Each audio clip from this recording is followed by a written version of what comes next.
Hello everybody, it's MicheleMarieDalene here, me tell you, and of course, today's topic is not exactly what I call the most popular thing in the world, but apparently I just leaned on top of some information today, which I think this afternoon was interesting.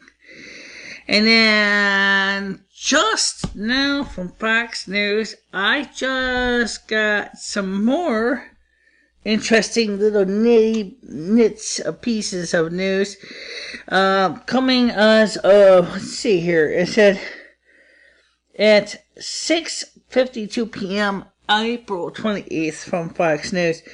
It's because uneasy peace, social media buzz points to more violence in Baltimore.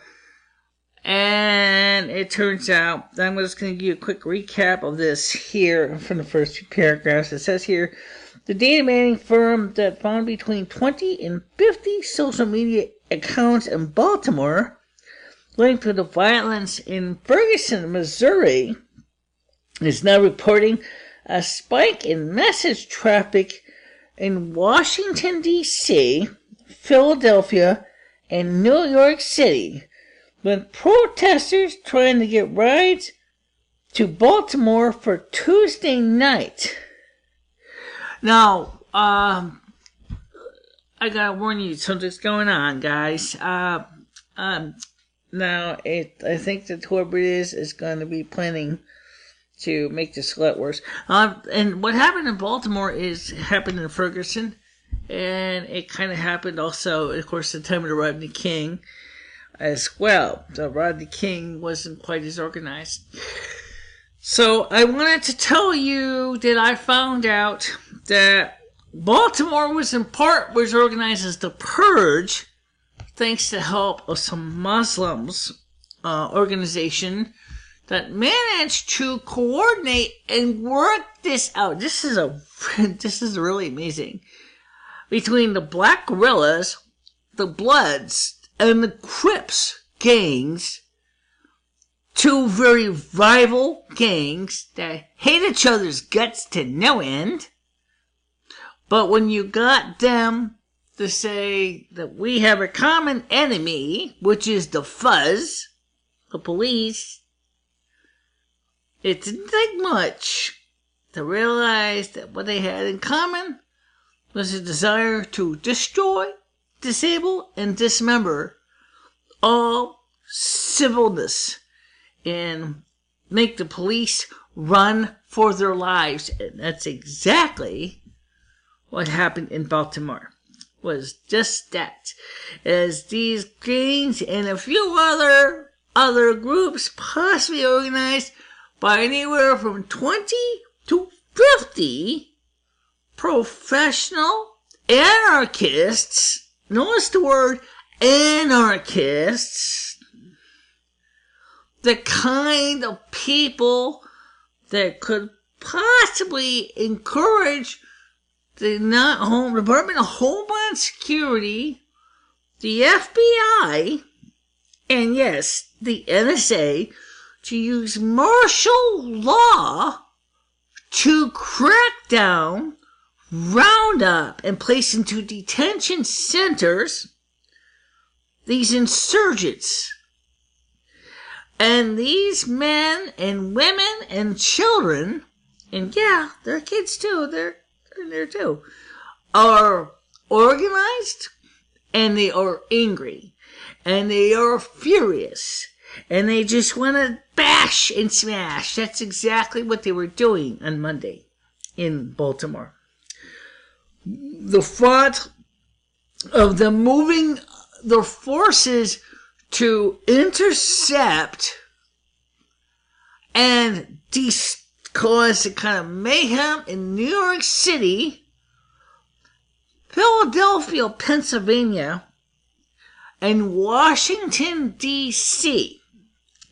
is exactly the kind of stuff that DHS is gonna want to see so they can declare a state of emergency. And when they do that, they're going to lock down, they're going to declare martial law, they're going to execute the programs that include those railroad cars with the guillotines. Oh, did you not know about those, did you? The FEMA coffins, the FEMA camps. Yeah, they immediately will begin the process of doing exactly what the Georgia Guidestones said that the Illuminati must do. And they will have a pre-existing excuse. You start a little bit early. So, we are at the throes of a violent revolution, folks. This is not something I did not plan for. I have warned Ed, I have warned Tony, I have warned many people that this must come to pass. This is not unexpected. After what George Bush did on September 11th, 2001, by removing and revoking and creating the Patriot Act, which, by the way, is up for renewal in a couple of weeks. Will it be renewed? I don't know. American people are mad as hell. Those that are not civil and like to smash and rape and kill are gonna do it. Now, I also wanted to bring up another related issue, and this is not only was noticed in case of Baltimore, Maryland, and Ferguson, Missouri. I'm going to bring this up right now. What happens if all of your grocery stores are ransacked, destroyed, burned to the ground, whatever, and there is no food for 3 days? At least 3 days. That crowd is going to be meaner and uglier than ever before. They are not going to sit there quietly while they say, I ate all the Haagen-Dazs. What Haagen-Dazs? You ain't got no food in the pantry, bitch. You ain't got anything. Oh, maybe a couple cans of tuna and maybe a loaf of stale, crunchy old croutons. And you're going to tell me that you're going to feed a family on that? No. These people, when you get hungry and you're desperate, become even more dangerous. And that is exactly when things get even worse. Now, unfortunately enough, we also discovered, as Tom Lupshu also pointed out, that our systems today in this country are connected to the internet and through an infrastructure of just-in-time shipping systems. Grocery stores do not have a large back room where large amounts of inventory are stocked. What you see on the shelf is, for all intents and purposes, is what they got. Which means if you only see 5 jars of mayonnaise, and there's actually a line of 20 people looking for mayonnaise, only 5 of those 20 people are going to get mayonnaise. Okay? That's a fact check, and that's all it's going to take. And that means that normally, in a normal circumstance, what happens is this. The store, when you scan in your Hellmann's or Cane's or whatever, is going to get a request to order more from the supplier, which brings the equal amount of mayonnaise to your store. Now, I can't eat mayonnaise. I'm allergic to it, but that's not the point. It's the same for anything. Cereal, milk, vegetables, fruits, produce. It's the same deal.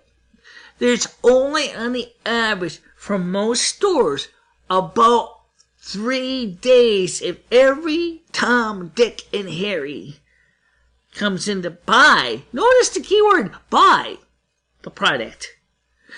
If you steal it and you ransack the store, as they were doing in Baltimore, Maryland, there will not be anybody to reorder inventory because it was never scanned as it was leaving the store. As the situation in Maryland was so bad, suppliers to the stores weren't going to risk their hide to go in to supply your local Stop and Shop or your local CVS or your local Walgreens or whatever. You are on your own, kid. Period. Okay? That's just the way it was. That's exactly how it was. Now, on top of that, in this case, seems pretty bad, and it was bad. But there's another concern which has nothing to do with rioting, but I'm going to bring it up. Because this concern is the silent killer. What I mean by the silent killer is this is about our infrastructure in the United States is crumbling away. A lot of stuff that we take for granted has not been maintained very well in the last few years. You can see in the roads in Winston, the cracks in the sidewalks, the failing bridges. What about those things you can't see?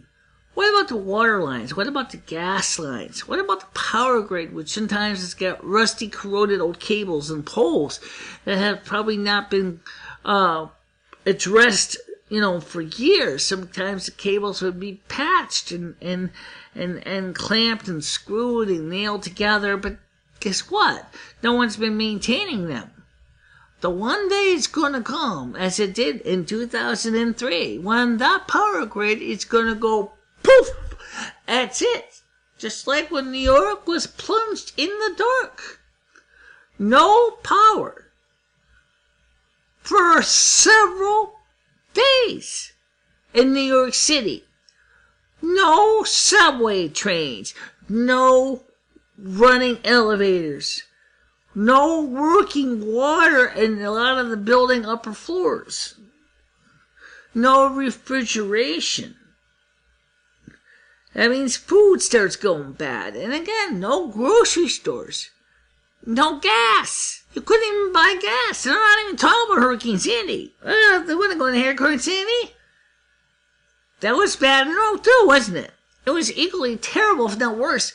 But the point was, the funny thing was compared to 1977, in 2003, New Yorkers were, for the most part, were calm and didn't start a major issue with the lack of power for several days. Okay?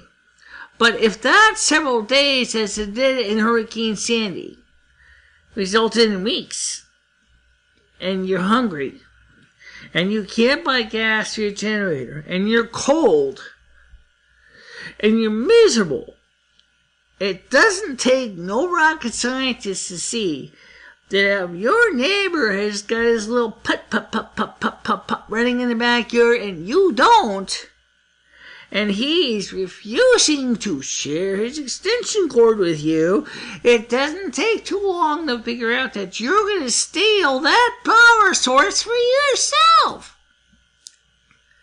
That's the whole problem. You gotta plan ahead to protect your rights to own stuff. You gotta protect your assets. Because when the police, as we saw in Baltimore, are unable to even protect themselves, nobody is going to protect you. It's not going to happen. What happens if Yellowstone pops its cork? You think that the National Guard is going to be there to make sure you have all the things that you take for granted? Guess again, Buckwheat. They're not going to be able to stop the fact that they got a big pile of volcanic gas coming at you. Possibly, especially near the case of Yellowstone, which includes Montana, Wyoming, and Colorado. You're going to have to deal with the fact you got pyroclastic flows that are going to potentially kill you instantly. They're going to be worried about trying to protect and to keep the systems that they can working. Which means when you become full of volcanic ash and you suffocate to death, as your lungs are filled, all the way to your alveolar sacs are filled with very sharp pumice that's going to cut into your blood vessels, there will not be anybody who can provide you with enough services because they're going to have to deal with everybody else needing the same services. Okay? Now, I know this is not the kind of news I like to give. I really don't. But there's something going down right now, politically. It's just frightening enough.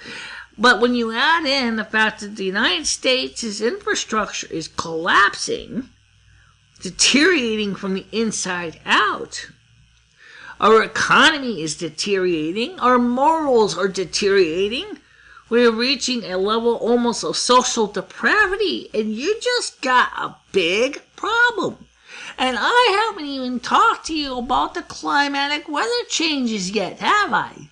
I did in October. Was I right? Yes, I was. I said, you're gonna freeze your ass this year. Be ready. And I meant it, and I was right. New York, Boston, Hartford, Vermont, New Hampshire, Maine. We got pummeled. We got slammed. We were basically spending huge amount of our money on snow removal budgets to deal with something that is not just an extra normal event. It's going to become the normal event. It's going to happen over and over again as we enter climate change and glaciation. We're going to be seeing this already. I mean, today was pretty nice outside, right? But what if the things that we're only experiencing, these little warm drips and drabs, are only transitory? And then say around, October, it's cold enough that you can risk seeing frost. You're not going to be able to get away with that. What happened in also Buffalo, New York was certainly unprecedented. And they're used to having huge amounts of snow. And they found themselves incapable of keeping up with it all. Now, we also got a problem on the Western country. That is, our produce basket is in the California valleys of SoCal or Northern California. They're in a drought. The farmers can't get the amount of water that they need for the crops. Now, isn't that a pathetic shame that nobody actually said, hey, wait a minute, let's take all this snow from Buffalo, put it into big tanker cars, and send it out to the San Fernando Valley so they can grow food with it. Would have been great, right? Oh, what's the major word? Who's going to pay for it? That's a problem. They pay a lot for water out there, and now they're paying even a hefty premium to get water from other states. And it's getting worse. That means that the price of food at your grocery store in the produce aisle is going to go up and up and up. And the American economy is not showing a positive recovery. We keep talking about how the future of the American economy is supposed to get better. Have you looked at all the statistical facts? Everything that I have studied shows that the American people are basically incapable of making sure to feed their families because companies put you on flex time kind of system where they put you on their payroll when they need you for the job. So if you think you're going to be working for an 8-hour shift, you get an 8-hour shift and they say, don't need you after all, go home. Oh, but you're not getting paid for the coming in, but thanks anyway. That means that that worker is 8 hours less of paycheck because the company is trying to save a few bucks by basically using supply and demand constructs to control how many employees are on the clock at that time. This is the kind of system that is causing a lot of employees to wonder, am I to work today?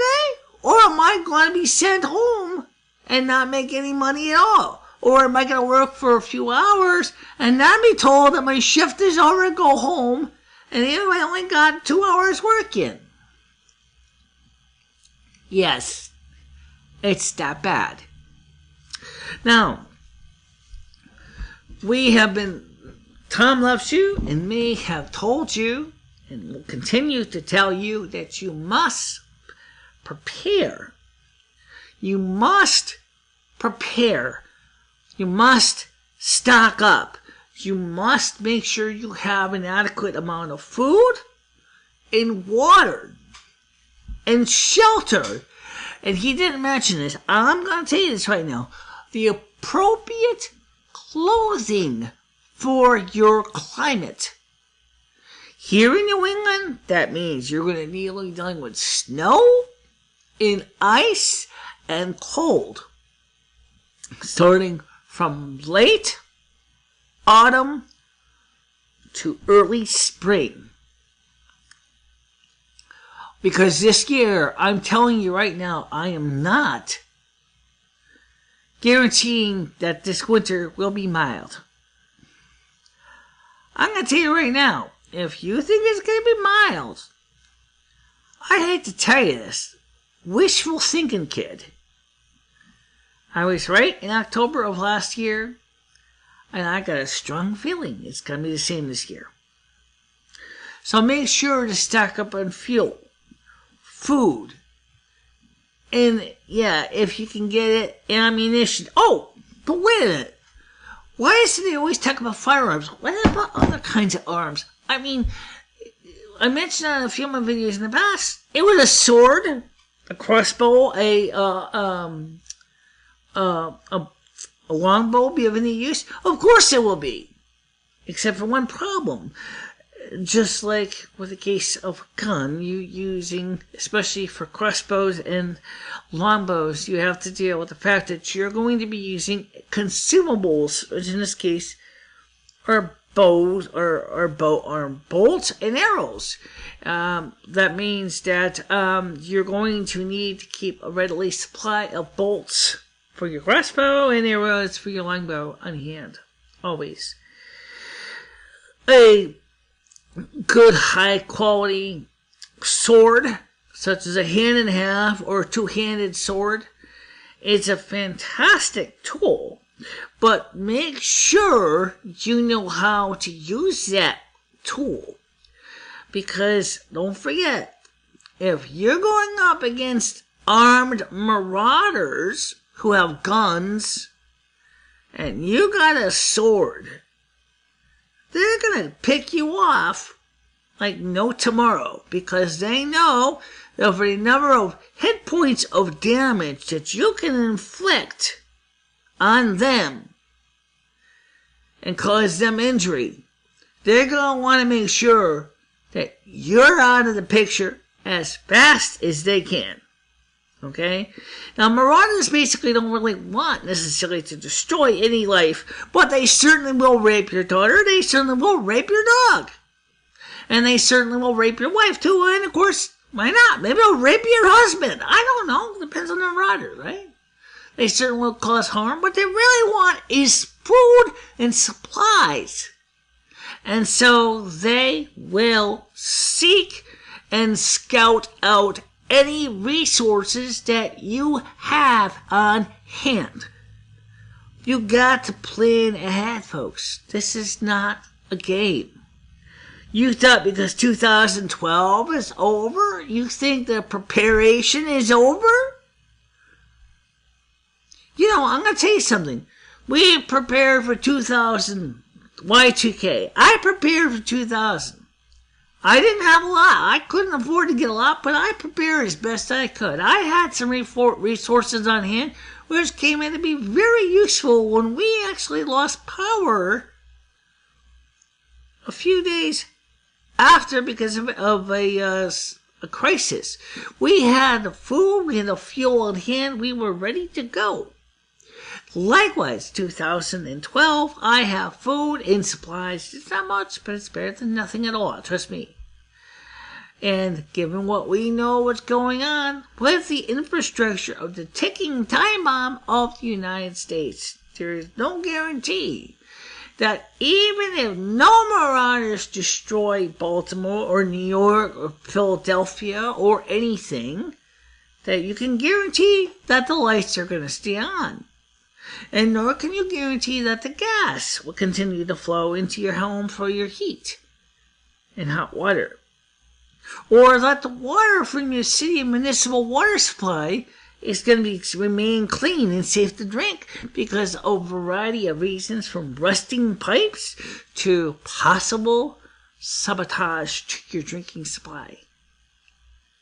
This is a pretty serious problem, and it's not going to go away just because you think it's going to go away. If you think sticking your head in the sand and act like it's not going to happen is going to help you, I'm going to sad truth for you, honey. You're going to be dead meat. Literally. Dead meat. Because if people are really hungry, they will eat you too. Carnivore cannibalism is not exactly off the menu if people are desperate enough.